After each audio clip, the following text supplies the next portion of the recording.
Bienvenue à tous sur Afrique Sport pour la matinale du dimanche 5 février 2023 dont voici le sommaire. Sadio Mané jubile après le sacre du Sénégal au championnat d'Afrique des Nations 2022. Achraf Hakimi se prononce sur la blessure de Kylian Mbappé et André Onana est presque oublié par l'Internationale.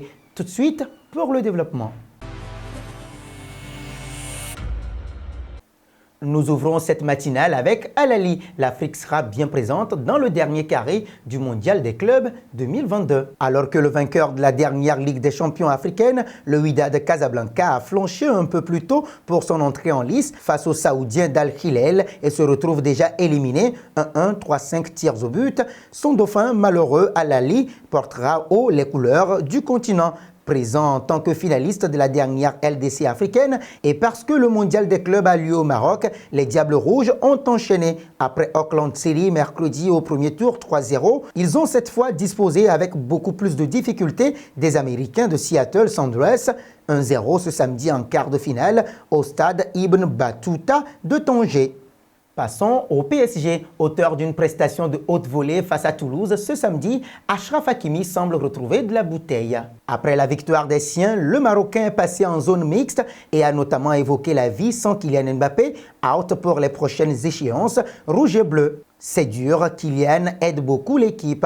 C'est sûr que c'est difficile. On va trouver la solution pour continuer dans la bonne mentalité, continuer à avoir des résultats et qu'on ne voit pas trop que Kylian n'est pas là. Mbappé contre le Bayern, je ne sais pas. La priorité, c'est son physique. S'il y arrive, c'est mieux pour nous. Sinon, on va trouver des solutions, avance-t-il.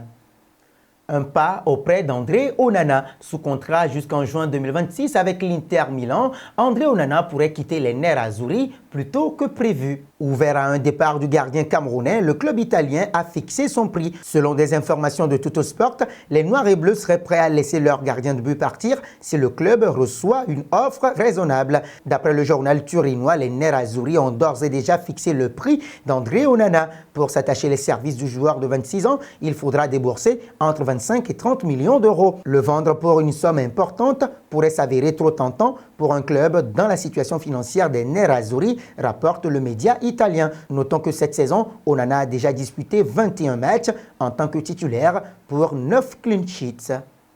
Un bond en France. Il n'y avait guère de suspense, mais la donne est claire. Les supporters du PSG ne seront pas de la partie à Marseille les 8 et 26 février prochains. La préfecture de police des Bouches-du-Rhône ayant pris un arrêté cette semaine pour interdire de séjour dans la cité phocéenne. À ces dates, les partisans du club de la capitale. Cet arrêté préfectoral devrait être doublé sous peu d'un arrêté ministériel. Les autorités face à cette affiche jugée sensible ne souhaitant pas prendre le moindre risque d'embrasement. Le 8e de finale de Coupe de France mercredi prochain et le choc de clôture de la 25e journée de Ligue 1 à la fin du mois se joueront donc avec un parquage visiteur vide au Vélodrome.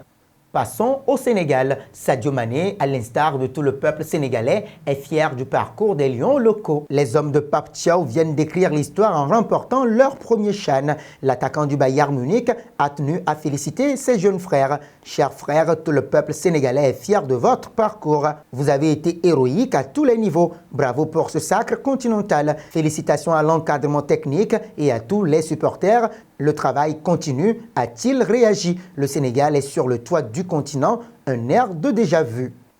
Nous voici arrivés à l'instant quiz avec 3 indices pour connaître notre joueur mystère du jour. Premier indice, je suis un attaquant de 26 ans, évoluant en Angleterre. Deuxième indice, j'ai déjà joué pour 2 clubs en pro. Troisième indice, j'ai été formé à Taille Academy. Qui suis-je? Vos réponses seront attendues en commentaire. Nos félicitations à tous ceux qui ont répondu. Enzo Fernandez, c'était le joueur à trouver puisqu'il est un milieu de terrain de 21 ans, évoluant en Angleterre. Formé à River Plate, il a déjà évolué avec 4 clubs pro. Terminons avec Jude Bellingham. Doublé par Manchester City sur le dossier Erling Braut Haaland, le Real Madrid aura du mal à s'offrir la dernière pépite du Borussia Dortmund. Selon la presse britannique, Liverpool a pris un temps d'avance sur les Merengues concernant les négociations avec Jude Bellingham et son entourage. Mais en cas d'échec, le champion d'Europe en titre a déjà prévu le coup. D'après les informations du média espagnol El Nacional, le Real Madrid surveille de près la situation de Declan Rice, 24 ans. Florentino Pérez, le président madrilène, ne compte pas lâcher l'affaire si facilement. Il admire Rice depuis quelques saisons déjà et le voit comme un nouveau Casemiro. Et nous arrivons au terme de cette matinale que nous bouclons avec la question du jour. Que pensez-vous de la situation de Jude Bellingham? Quel serait le meilleur club pour lui? Vos réactions seront attendues en commentaire. En attendant, n'hésitez pas à vous abonner sur Afrique Sport pour ne rien manquer du football continental et international.